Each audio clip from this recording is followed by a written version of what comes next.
میں ظاہر ہو تو اس کو سمجھنے کی استعداد بھی پیدا ہو۔ اب میں اللہ کا نام لے کر شرک فی الذات کی بحث شروع کر رہا ہوں۔ جیسا کہ میں نے عرض کیا، یہ بدترین، بریاں ترین، گھناونا ترین اور اللہ تعالی کے لیے مبغوض ترین شرک۔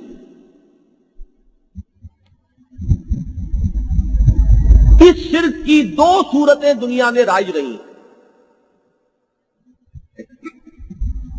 ایک کو آپ کہہ سکتے ہیں مذہبی نوعیت کا شرک،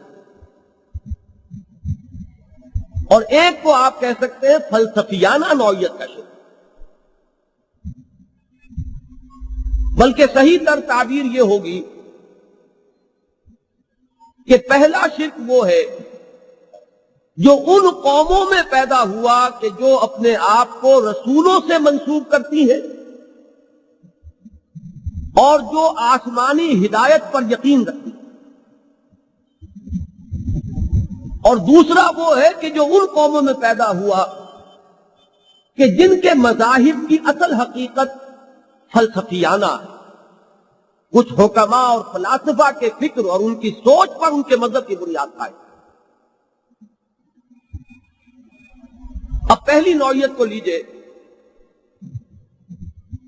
وہ یہ ہے کہ اللہ کا کسی کو بیٹا یا بیٹی قرار دیا۔ ظاہر بات ہے کہ بیٹا یا بیٹی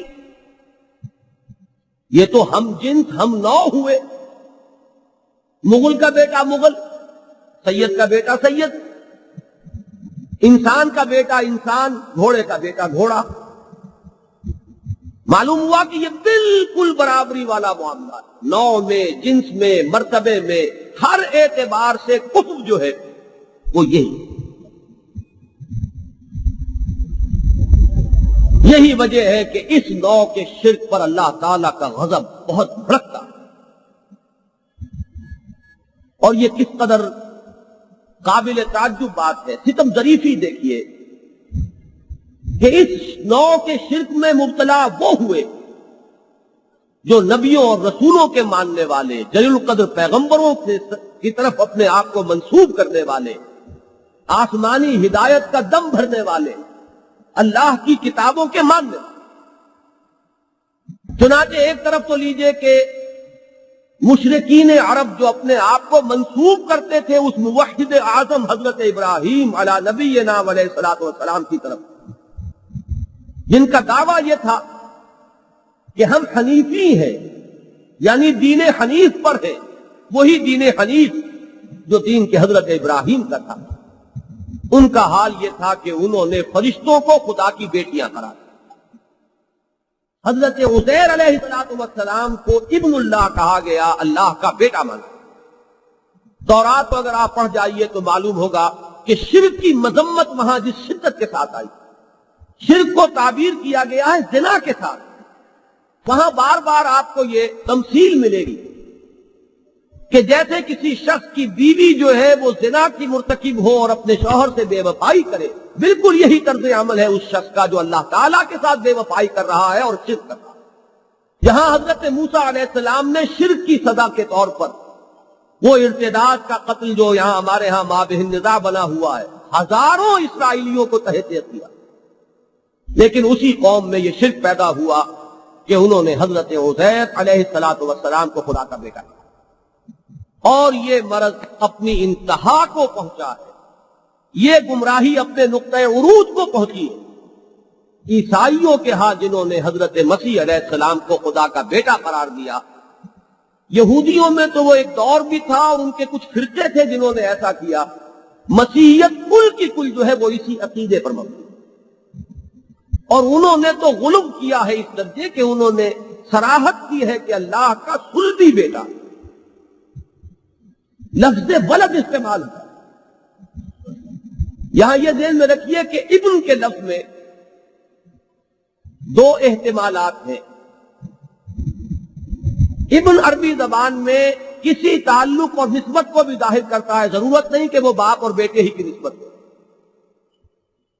مثلاً آپ ابن الوقت کہتے ہیں، وہ وقت کا بیٹا نہیں، یعنی جس کا بندھن، جس کا تعلق جو ہے وقت سے ہے، وقت وقت کی بات ہے، مرد بعد نما ہے، ہوا ادھر کی چل رہی ہو تو ادھر کو اس کا رخ ہے، ادھر کی چل پڑے تو ادھر کو رخ ہو جائے گا، وہ ابن الوقت ہے۔ ابن السبیل کہتے ہیں راستہ چلنے والا مسافر، راستے کا بیٹا نہیں لیکن راستے کے ساتھ جڑا ہوا ہے، چلا جا رہا ہے۔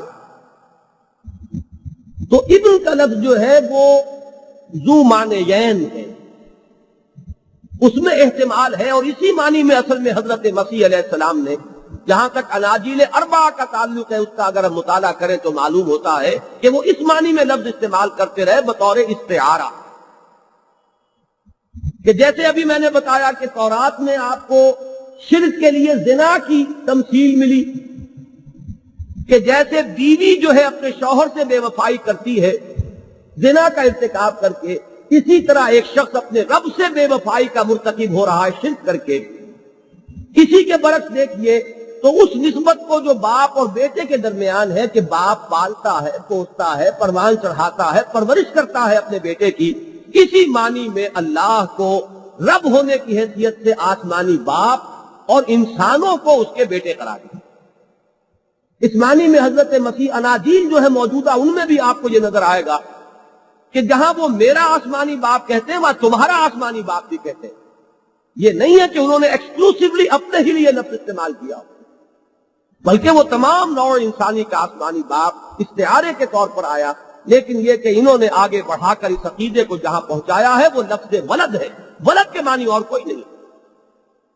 ولد جو ہے وہ تو پھر سلبی بیٹا ہے، سلبی بیٹی ہے، ولد کا لفظ دونوں کے لیے استعمال ہو جائے گا، اولاد میں بیٹے اور بیٹیاں دونوں آ جائیں،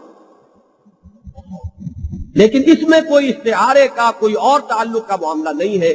تو یہ جان لیجئے کہ یہ قرآن مجید نے عیسائیوں کے بارے میں تو دونوں باتیں کہیں کہ انہوں نے ابن اللہ بھی قرار دیا اور ولد اللہ بھی قرار دیا، اتخذ اللہ ولدا، لیکن یہودیوں کے بارے میں صرف ایک الزام قرآن نے لگایا ہے کہ انہوں نے حضرت عزیر علیہ السلام کو ابن اللہ، اور جو مشرکین عرب تھے ان کے بارے میں آتا ہے کہ انہوں نے فرشتوں کو خدا کی بیٹیاں قرار دی۔ اب آپ دیکھیے سورہ اخلاص جو توحید کے موضوع پر جامع ترین سورت ہے، اس میں آپ دیکھیں گے 4 آیتوں میں سے پہلی 2 آیتیں جو ہیں وہ تو فلسفیانہ ہیں، بہت بلند ہیں، ان پر اس وقت گفتگو نہیں ہوگی، لیکن آخری 2 آیات جہاں آ کر مضمون سب سے زیادہ نمایاں ہوتا ہے وہ اسی نوع کے شرک سے متعلق ہے۔ قل هو اللہ احد اللہ الصمد، یہ تو 2 آیات وہ ہیں جو میں نے عرض کیا بہت بلند پایا فلسفیانہ مفہوم کی حامل، لم یلد ولم یولد ولم یکن لہ کفوا احد، یہ 2 آیات ہیں جو اس نوع کے شرک کی نفی کر رہی ہے۔ نہ اس نے جنا نہ وہ جنا گیا، ان تمام رشتوں سے وہ بالکل پاک ہے، نہ کوئی اس کا باپ ہے، نہ اس کی ماں ہے، نہ کوئی اس کا بیٹا ہے، نہ اس کی کوئی بیٹی ہے۔ اور پھر جو اس کا مفہوم بیان کیا گیا، جو نتیجہ نکالا گیا، وَلَمْ يَكُنْ لَهُ كُفُوًا أَحَدٌ، اس کا کفو کوئی نہیں، اس کا برابر کا کوئی نہیں ہے، اس کا ہم پلہ کوئی نہیں ہے، اس کا ہم جنس کوئی نہیں ہے، اس کی نوع کا کوئی نہیں ہے۔ یہ اس اعتبار سے جو نفی ہو رہی ہے وہ سورہ بنی اسرائیل کی آخری آیت جو شرک پر بڑی جامع آیت، جس میں 4 اسلوب اختیار کیے گئے شرک کی نفی کے، اس میں سب سے پہلا یہی ہے وَقُلِ الْحَمْدُ لِلَّهِ الَّذِي لَمْ يَتَّخِذْ وَلَدًا وَلَمْ يَكُنْ لَهُ شَرِيكٌ فِي الْمُلْكِ وَلَمْ يَكُنْ لَهُ وَلِيٌّ مِّنَ الذُّلِّ وَكَبِّرْهُ تَكْبِيرًا۔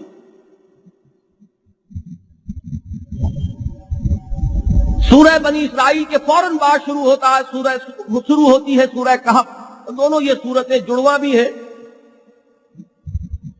اور حکمت قرآنی کے سب سے بڑے خزانے،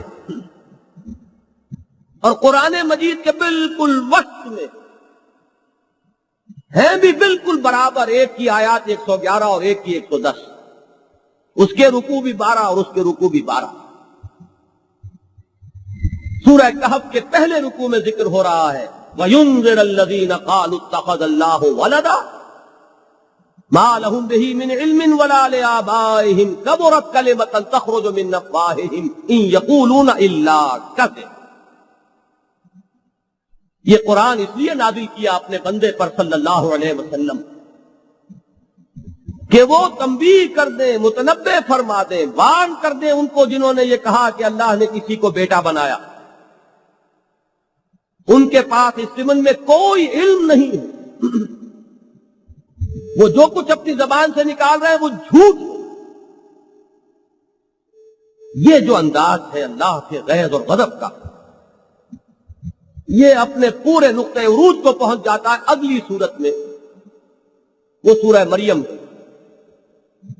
اس کے آخری رکوع میں یہ مضمون جو ہے اللہ کا غضب اس نوع کے شرک پر جس طرح بھڑکتا ہے وہ اپنی انتہا کو پہنچا ہوا ہے. وَقَالُوا اتَّخَذَ الرَّحْمَٰنُ وَلَدًا لَقَدْ جِئْتُمْ شَيْئًا إِدًّا تَكَادُ السَّمَاوَاتُ يَتَفَطَّرْنَ مِنْهُ وَتَنشَقُّ الْأَرْضُ وَتَخِرُّ الْجِبَالُ هَدًّا أَن دَعَوْا لِلرَّحْمَٰنِ وَلَدًا وَمَا يَنبَغِي لِلرَّحْمَٰنِ أَن يَتَّخِذَ وَلَدًا.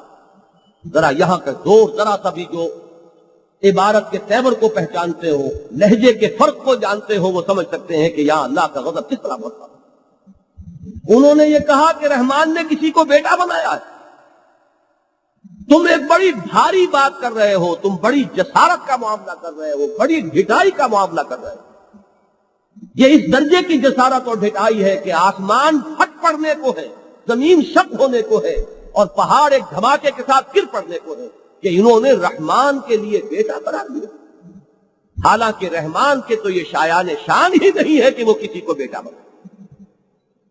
یہ جو آخری ٹکڑا ہے یہ بہت قابل غور ہے. شایان شان نہ ہونے کی وجہ کیا ہے؟ بڑی سادہ سی بات ہے، لیکن پیش پا افتادہ حقائق جو ہوتے ہیں وہ بسا اوقات نگاہوں سے اوجھل ہو جاتے ہیں.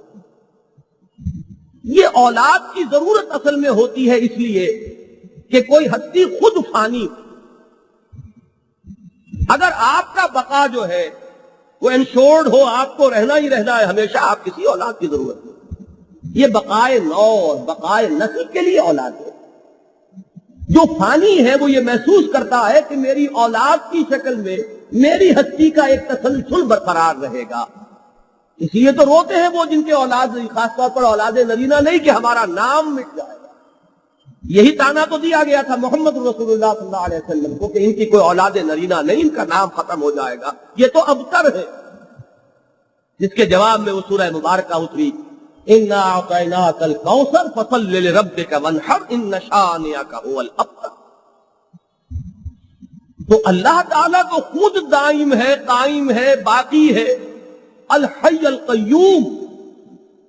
ظاہر بات ہے کہ اس کے ساتھ تو تصور ہی کوئی نہیں ہو سکتا کہ اسے بھی کسی اولاد کی احتیاج ہو. اس لیے تو ضرورت اصل میں ہے ان کے لیے جو فی نفس ہی بذات ہی جو فانی ہے، انہیں ضرورت ہوتا ہے. وما ينبغي للرحمن ان يتخذ ولدا. رحمان کے تو یہ شایان شان ہی نہیں ہے کہ وہ کسی کو اپنا بیٹا بنائے. سورہ انعام کی بڑی پیاری آیت ہے، بدیع السماوات والارض انا یکون له ولد ولم تکن صاحبہ. بیٹا یا بیٹی مانو گے تو پہلے اس کے لیے کوئی بیوی مانو. عجیب بات یہ ہے کہ کوئی بھی بیوی ماننے کو تیار نہیں ہے، تو کیسے اس کی اولاد ہو جائے گی؟ وہ تو بدیع ہے. بدیع کے دونوں مفہوم یہاں ذہن میں رکھیے. ایک مبدع، اس میں فاعل سے اس میں یہ صفت بنا ہو فعیل کے بدن پر، یعنی کائنات کو ایکس نہیلو کریٹ کرنے والا، کہ عدم محض سے وجود بخشنے والا، وہ ہے وہ بدیع. اور ایک بدیع کا لفظ استعمال ہوتا ہے بدائع و صنائع. بدیع چیز انوکھی، بے مثل. یہاں اللہ تعالیٰ کی وہ شان بھی ظاہر ہو رہی، وہ مثل ہے، وہ بالکل انوکھا ہے اپنے ذات میں. اس کی کوئی بیوی نہیں، کوئی صاحبہ نہیں، اس کی اولاد کہاں سے ہو جائے گی؟ بدیع السماوات والارض انا یکون له ولد ولم تکن له صاحبہ. اس ضمن میں قرآن مجید نے مشرکین عرب کے ذکر میں کچھ لطیف طنز بھی کیے. کہ عیسائیوں اور یہودیوں نے اللہ کو بیٹے دیے بزوں میں خیش، لیکن تم نے کمال کیا کہ الاٹ بھی کیے تو بیٹیاں کی۔ افاصفاکم ربکم بالبنین واتخذ من الملائکۃ اناثا انکم لتقولون قولا عظیما۔ یہ وہی سورہ بنی اسرائیل۔ یہ بڑی عجیب بات ہے کہ اللہ نے تمہیں تو ترجیح دے دی ہے کہ بیٹے تمہیں عطا کر دیے اور خود اپنے لیے اس سے بیٹیاں رکھی۔ تم بڑی بھاری بات اپنی زبان سے نکال رہے ہو۔ سورہ والنجم میں فرمایا الکم الذکر ولہ الانثی تلک اذا قسمۃ ضیزی، کیا تمہارے لیے بیٹے اور اس کے لیے بیٹیاں؟ یہ تقسیم تو بڑی ہی غیر منصفانہ ہے۔ تم نے اسے الاٹ بھی کی ہے تو بیٹیاں کی۔ یہی بات سورہ صافات کے اس آخری حصے میں جو انشاءاللہ کل ہم پڑھیں گے، اصطفی البنات علی البنین ما لکم کیف تحکمون، کیا اللہ نے بیٹوں کو چھوڑ کر اپنے لیے بیٹیاں اختیار کر لی؟ کیا بات کر رہے ہو، کچھ عقل سے۔ اقول قولی ھذا واستغفر اللہ لی ولکم ولسائر المسلمین والمسلمات۔ محترم سامعین، ڈاکٹر اسرار احمد صاحب کی تمام کتب اور تقاریر کی آڈیو کیسٹ، ویڈیو کیسٹ، وی سی ڈیز اور ڈی وی ڈیز کے حصول کے لیے ہمارا پتہ نوٹ فرما لیجئے۔ مکتبہ خدام القرآن، قرآن اکیڈمی 36 کے ماڈل ٹاؤن لاہور۔ ہمارے فون نمبرز ہیں 586-9501، 586-9502 اور 586-9503۔ ہماری ویب سائٹ کا پتہ ہے www.tanzeem.org۔ اللہ تعالیٰ سے دعا ہے کہ وہ ہمیں اپنے دین کو سمجھنے اور اس پر صحیح معنوں میں عمل کرنے کی توفیق عطا فرمائے، آمین یا رب العالمین۔ پہلی گفتگو میں بعض تمہیدی باتوں کے بعد پہلے ہم نے شرک کی تمام صورتوں کو 3 عنوانات کے تحت جمع کیا، یعنی شرک فی الذات، شرک فی الصفات اور شرک فی الحقوق۔ اس کے بعد بحث شروع کی ہے شرک فی الذات کے بارے میں۔ اس کے بارے میں نے یہ عرض کیا کہ اس کی بھی 2 قسمیں ہیں۔ ایک وہ جو ان اقوام میں پیدا ہوئی جو جلیل القدر رسولوں سے اپنے آپ کو منسوب کرتی، یعنی مشرکین عرب جو اپنے آپ کو منسوب کرتے تھے حضرت ابراہیم علیہ السلام کی طرف، یہود جو منسوب کرتے ہیں اپنے آپ کو حضرت موسیٰ کی جانب، اور عیسائی جو منسوب کرتے ہیں اپنے آپ کو حضرت مسیح علیہ السلام کے ساتھ۔ یہ قسم ہے کسی کو اللہ کا بیٹا یا بیٹی قرار دینا۔ اس پر میں تفصیلی گفتگو کر چکا ہوں، اور یہ بھی میں نے عرض کیا کہ یہ بدترین شرک ہے، عریاں ترین شرک ہے، گھناؤنا ترین شرک۔ پنجابی میں ایک لفظ استعمال ہوتا ہے، اور جس سینس میں وہ استعمال ہوتا ہے اس سے کچھ اس نوع کے شرک کی جو شناخت ہے وہ سامنے آتی ہے۔ جو لفظ شریکہ کا استعمال ہے پنجابی میں، وہ قریب کے جو رشتہ دار ہوتے ہیں، چچا تائے کے بیٹے، ان میں شریکہ ہوتا ہے، اس لیے کہ وہ بالکل اپنے آپ کو ہم پلہ سمجھتے ہیں، برابر سمجھتے ہیں، مد مقابل سمجھتے ہیں۔ ان رشتہ داریوں کی بنیاد پر، جیسا کہ میں نے عرض کیا تھا، کفر کا سب سے زیادہ مکمل تصور بتا، لہذا یہ شرک کی بدترین صورت ہے۔ یہ گویا کہ پنجابی کا شریکہ ہے اپنے صحیح مفہوم۔ ایک میں مزید وضاحت کرنا چاہتا ہوں، ابھی جو میں نے عرض کیا تھا سورہ انعام کے اس آیت کے حوالے سے، اَنَّا يَكُونُ لَهُ وَلَدٌ وَلَمْ تَكُنْ لَهُ صَاحِبَةٌ، اللہ کے لیے بیوی ان میں سے کسی نے تسلیم نہیں کی۔ چنانچہ عیسائیت کے بارے میں یہ جان لیجئے کہ اگرچہ یہ شرک سب سے زیادہ بدترین صورت کو پہنچا عیسائیوں نے اپنے نقطہ عروج پر، لیکن عیسائیوں میں 2 تثلیثیں رائج رہی ہیں۔ ایک تکلیف جو ابتدا میں زیادہ مانی جاتی تھی اب بہت کم لوگ اس کے ماننے والے ہیں۔ وہ تکلیف مشتمل ہے گاڈ دی فادر، میری دی مدر، جیسس دی سن۔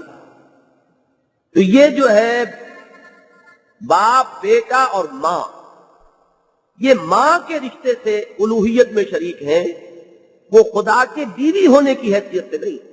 یہ ذہن میں رکھیے، اس میں فرق ہے۔ لیکن یہ تکلیف بھی جدید دور میں بہت کم عیسائی ہے کہ جو اس تکلیف کے ماننے والے۔ اب جو تکلیف ہے وہ نسبتاً زیادہ فلسفیانہ ہے۔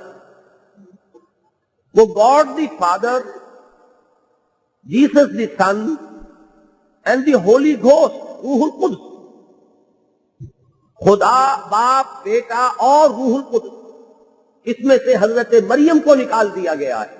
یہ بھی میں سمجھتا ہوں کہ وہی بات کہ وہ جو شائبہ ہے بیوی ہو جانے کا، وہ انسانی ذہن کو اس درجے برا لگتا ہے، نامناسب محسوس ہوتا ہے کہ اگرچہ کبھی یہ لفظ حضرت مریم کے لیے استعمال نہیں ہوا، انہیں صرف حضرت مسیح کی والدہ کی حیثیت سے اس پہلی تکلیف میں شامل کیا گیا تھا، لیکن پھر بھی چونکہ ذہن غیر شعوری طور پر ادھر جاتا تھا، لہذا اس سے ہٹ کر انہوں نے جو تثلیث اب جو ان کے ہاں رائج ہے وہ تثلیث ہے باپ، بیٹا اور روح القدس کی۔ اب آئیے یہ